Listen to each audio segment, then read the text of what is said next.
اهدنا الصراط المستقيم.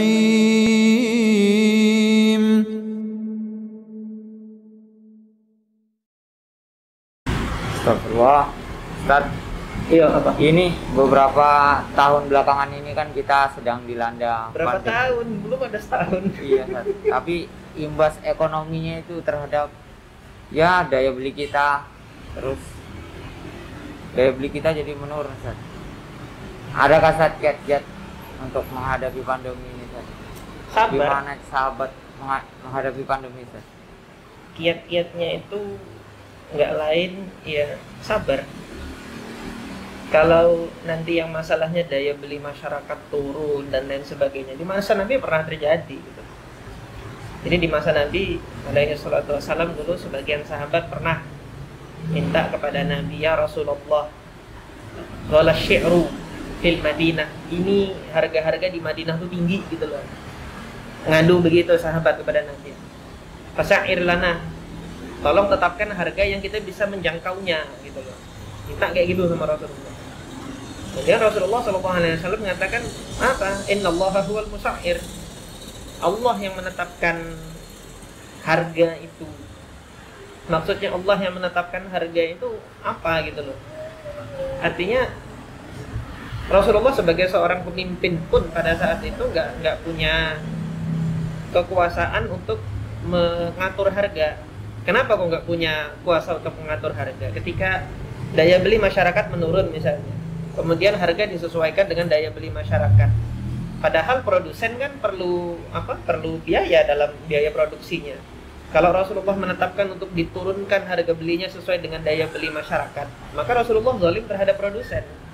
Karena produsen mau nggak mau segitu memang dia habisnya untuk memproduksi, misalnya seperti itu. Nah, maka Rasulullah SAW menyampaikan bahwasanya apa?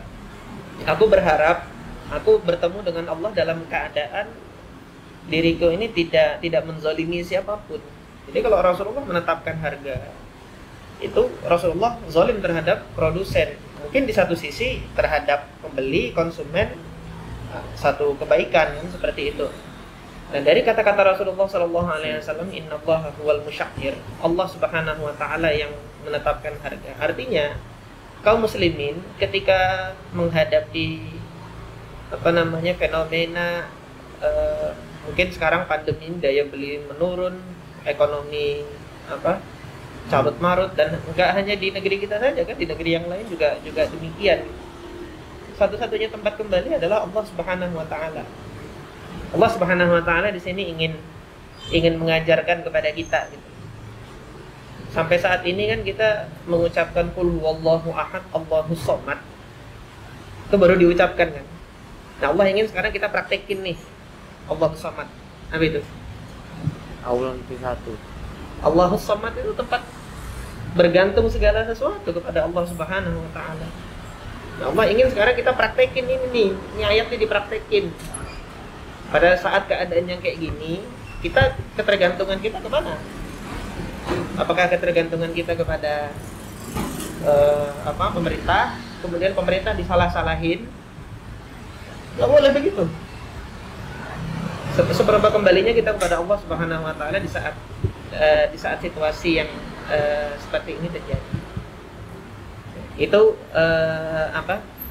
di satu sisi artinya kita dituntut oleh Allah Subhanahu wa taala untuk sabar, dan di sini kita kembali kepada Allah Subhanahu wa taala. Allah ingin kita praktekin ini ayat yang selama ini kita hafal.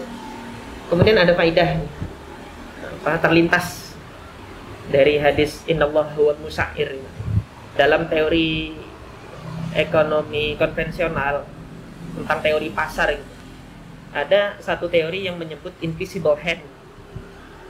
Invisible hand ini di barat dikenal dengan teori invisible hand, artinya pasar itu, fluktuasi pasar, perubahan harga di pasar itu nggak ada yang bisa mengetahui dan nggak ada yang bisa mengendalikan. Jadi mereka mengatakan itu invisible hand, ada tangan yang tak nampak yang mengendalikan bagaimana pasar ini berubah harganya. Dalam teori ekonomi di barat ada seperti itu. Karena barat nggak mengimani adanya Allah Azza wa Jalla. Jadi dia mengatakan invisible hand, tangan yang hilang, tangan yang tidak nampak. Tapi kita sebagai mukmin kan meyakini Allah Subhanahu wa taala jauh sebelum teori ini digagas, diajarkan dan dibahas, dikaji di barat. Nabi sudah mengabarkan Allah yang musakhir, Allah yang menetapkan harga di pasar itu. Suatu saat nanti bisa turun, suatu saat bisa naik. Jadi seperti itu. Ya, jelas Ustaz, Masya Allah. Ustaz, apa itu Ustaz? Apa tidak tahu saya. Ketika pandemi ini Ustaz, ini kan kita tidak tahu Ustaz kapan akan berakhir. Nah, apakah cukup dengan sabar itu aja Ustaz? Waktu ketika Nabi masih hidup, pandeminya apakah sama Ustaz? Tidak ada yang tahu kapan akan berakhir. Terus apa sih kiat-kiatnya untuk menghadapi pandemi selain sabar Ustaz? Apa yang dilakukan para sahabat sejak kali itu Ustaz? Allah Ta'ala a'lam. Di masa Nabi saya tidak mendapati adanya wabah pandemi dalam catatan sejarah. Tapi kalau wabah yang lokal ada. Karena setelah Nabi SAW hijrah ke Madinah, Madinah itu terkenal dengan wabah. Jadi Bunda Aisyah radhiyallahu anha dalam hadis yang sahih mengatakan bahwasanya ketika Nabi dan kaum muslimin itu hijrah, wa innal madinata awba'u ardillah. Madinah itu adalah awba'. Awba' ini awba' ardillah, daerah wilayah yang paling berwabah. Pada saat itu di Jazirah Arab. Terkenal dengan wabahnya, namanya Humma Yathrib. Jadi ada satu penyakit namanya Humma Yathrib, demam Yathrib gitu pada saat itu. Nah, pada saat kaum muslimin itu hijrah, Abu Bakar kena itu penyakit Humma Yathrib, demam beliau. Kemudian Bilal juga demam. Nah, Abu Bakar sampai menyenandungkan syair untuk senandung syair yang disampaikan oleh beliau untuk mengingat kematian. Dan Bilal bin Rabah mendoakan laknat bagi petinggi-petinggi Quraisy yang mengusir kaum muslimin dari negeri Mekah. Nah, kemudian Nabi SAW berdoa di situ. Doanya Nabi SAW adalah apa? Allahumma habib ilainal Madinah. Ya Allah, cintakanlah kami kepada Madinah. Kahubbina Makkah au asyad, sebagaimana kami mencintai Mekah sebelumnya, atau lebih lagi kecintaan kami terhadap Madinah dibandingkan cinta kami kepada Mekah. Wanqul hummaha ila Yathrib. Wanqul hummaha ila Juhfah, kata Nabi. Pindahkan humma atau wabah ini ke Juhfah. Rasulullah doa seperti itu. Nah, kemudian Bunda Aisyah radhiyallahu anha melihat salah satu wadi yang ada di Madinah yang berhubungan dengan Juhfah itu terlihat warna airnya itu berbau busuk setelah Nabi SAW berdoa seperti itu. Nah, dari sini ini bisa kita ambil pelajaran ketika seseorang itu menghadapi wabah. Nah, di masa Nabi kan bukan pandemi ini kan global seluruh dunia. Di masa Nabi adanya wabah yang lokal. Kita minta kepada Allah untuk mengangkat wabah ini. Itu solusi kedua yang bisa kita lakukan. Setelah pertama tadi kan bersabar, yang kedua tetap memohon kepada Allah Subhanahu wa ta'ala, karena Allah yang punya kuasa untuk mengangkat ini tadi, yang punya kuasa untuk mengangkat wabah. Kemudian kalau ditanya, ini udah hampir setahun, bahkan lebih, kok wabah ini nggak berakhir gitu. Kita insya Allah patut alhamdulillah patut bersyukur gitu lah. Meskipun tidak berakhir di beberapa daerah mereda gitu. Alhamdulillah di beberapa daerah mereda, dan ini satu kesyukuran. Seorang mukmin itu senjatanya hanya dua, kalau mau dikerucutkan, mau dipersingkat gitu. Syukur dengan sabar. Nah, ini yang disampaikan oleh Nabi SAW dalam hadis Suhaib ibn Sinan yang diriwayatkan oleh Imam Muslim. Ajaban li amril mu'min, kata Nabi. Perkara orang beriman itu ajaib, menakjubkan. Kenapa kok bisa menakjubkan? Inna amrahu kullahu khair. Semua perkaranya orang beriman itu adalah kebaikan. Semua perkaranya orang beriman adalah baik. Semua keadaan. In asabathu sarra'u syakar. Kalau dia mendapatkan sesuatu kebahagiaan, kenikmatan, dia akan bersyukur kepada Allah Subhanahu wa taala. Maka khairan lahu, yang ini kebaikan bagi dia kata Nabi. Wa in asabathu dharra, kalau dia mendapatkan dharra, musibah, kemalangan, hal-hal yang menyedihkan, yang tidak menyenangkan, dia akan bersabar. Nah, kaum muslimin dua ini aja. Seorang mukmin dua ininya. Maka khairan lahu kata Nabi, ini juga kebaikan bagi dia. Nah, sekarang kita melihat keadaan pandemi yang seperti ini ya. Satu sisi kaum muslimin resah. Ketika resah ini maka ini kan dharra, sabar. Gimana sabarnya? Sulit apapun keadaan hidup kita di dunia, menyakitkannya gitu kan. Keadaan kita di dunia ini lebih menyakitkan lagi nanti siksaan di akhirat. Maka iklan dulu ya. Maka apa yang kita lakukan gitu kan? Apa yang kita lakukan?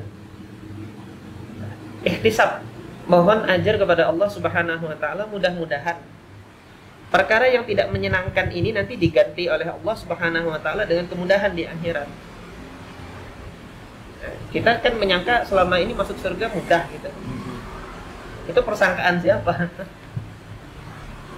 Masuk surga itu enggak mudah akhirnya. Bagi yang Allah permudah, mudah. Bagi yang Allah persulit, persulit.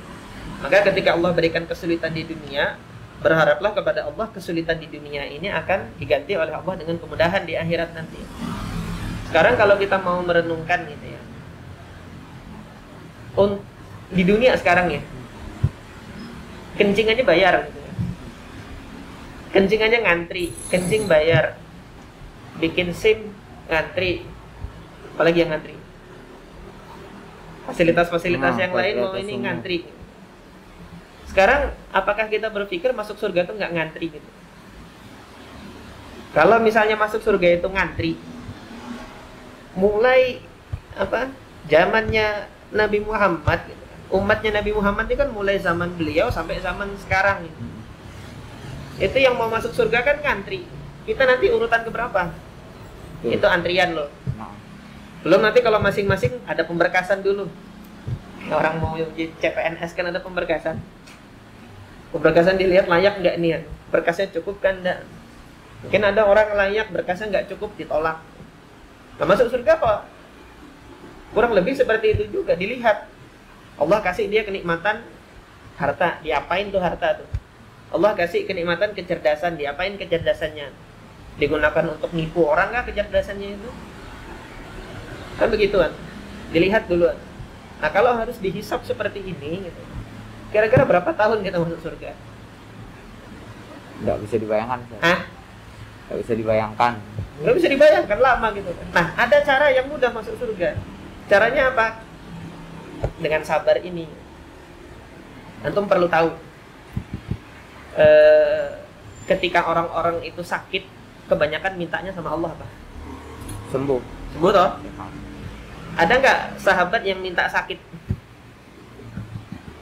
Belum pernah. Ada. Siapa, Sat? Siapa? Namanya Ubay bin Ka'ab radhiyallahu anhu. Jadi di dalam syarah Mushkilil Athar oleh Al-Imam At-Tahawi diriwayatkan ketika dari Abu Sa'id Al-Khudri radhiyallahu anhu, ketika ada seseorang yang bertanya kepada Nabi SAW tentang penyakit yang menimpa seseorang. Ma nahnu minhu, kita dengan penyakit itu apa posisi kita? Nabi SAW mengabarkan itu adalah kafarat. Kafarat, penutup bagi dosa-dosa, kesalahan-kesalahan yang telah dilakukan.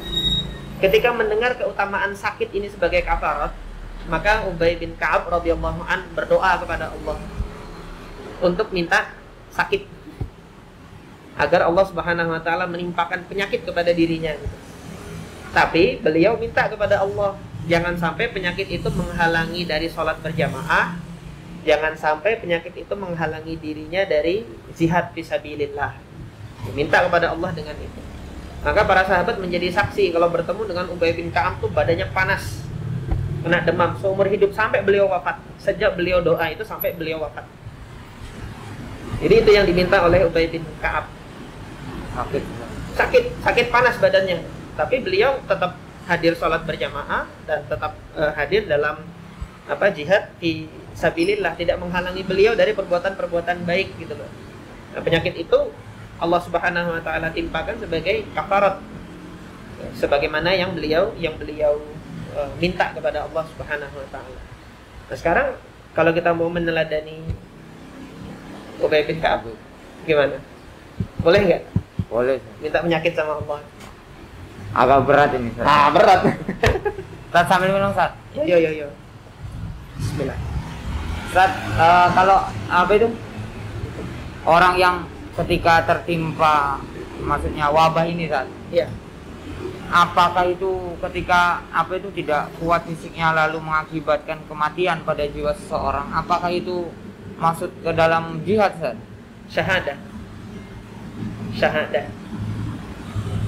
Syahadah itu pahala jihad. Dia dapat keutamaan syahadah. Artinya tingkatannya itu sama. Ini dalam satu hadis yang diriwayatkan dari Abu Musa al-Asy'ari, diantaranya oleh Imam Ahmad ibn Hanbal di dalam musnadnya, dan hadis ini disahihkan oleh Al-Hafidz Ibnu Hajar ketika Nabi SAW mengatakan fana'u ummati bit-ta'ni wat-ta'un, binasanya umatku itu dengan ta'an dan dengan ta'un. Ta'an ini peperangan, tusukan yang secara bahasa artinya tusukan yang terlihat dengan tombak, dengan pedang, ketika orang bertempur mati di situ kan. Ini terlihat ta'an bit-ta'an kata Nabi. Kemudian yang kedua wa-ta'un, dengan ta'un.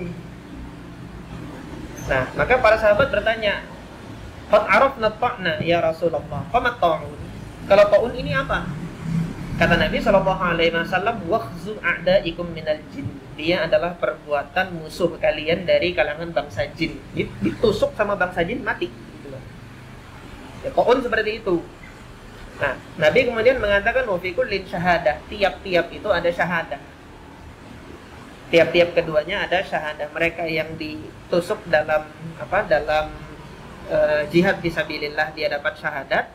Orang yang ditusuk karena penyakitnya itu, karena penyakit yang mewabah, maka dia juga dituliskan bagi dia pahala syahadah.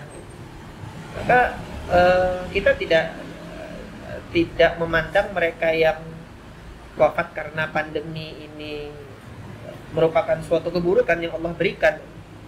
Boleh jadi mereka-mereka yang sudah wafat karena pandemi ini sudah Allah Subhanahu wa taala berikan pahala syahadah yang mempermudah mereka untuk masuk surga kepada Allah Subhanahu wa taala. Ini bagian dari husnuzan kita kepada Allah Subhanahu wa taala. Bukan bersuudzon, berburuk sangka kepada Allah kasih gini kepada kita. Di masa Umar ibn al-Khattab, ketika beliau memimpin tahun 18 Hijriah, itu tahun musibah gitu. Dari musibah paceklik yang terjadi di Madinah, nggak turun hujan dalam waktu lama. Di Syam itu terjadi ta'un amawas itu, wabah ta'un amawas, yang mana wabahnya ini kemudian menyebar dan kematian banyak di situ. Kematian menyebar luas. Amawas itu nama salah satu desa yang berada di Syam gitu, di Palestina. Nah, dari desa itu awal mula kemunculan wabah ini. Kemudian masing-masing dari kaum muslimin yang berada di wilayah Syam itu wafat, sampai amirnya pada saat itu Abu Ubaidah ibn al-Jarrah, dan beliau salah satu dari Asyarah Mubasysyirin bil Jannah, satu dari 10 sahabat Nabi yang dapat berita gembira bahwasanya tempat mereka adalah di surga. Jadi ini keutamaan yang Allah Subhanahu wa taala berikan bagi mereka yang sabar. Bagi mereka yang ngedumel enggak. Bagi yang sabar.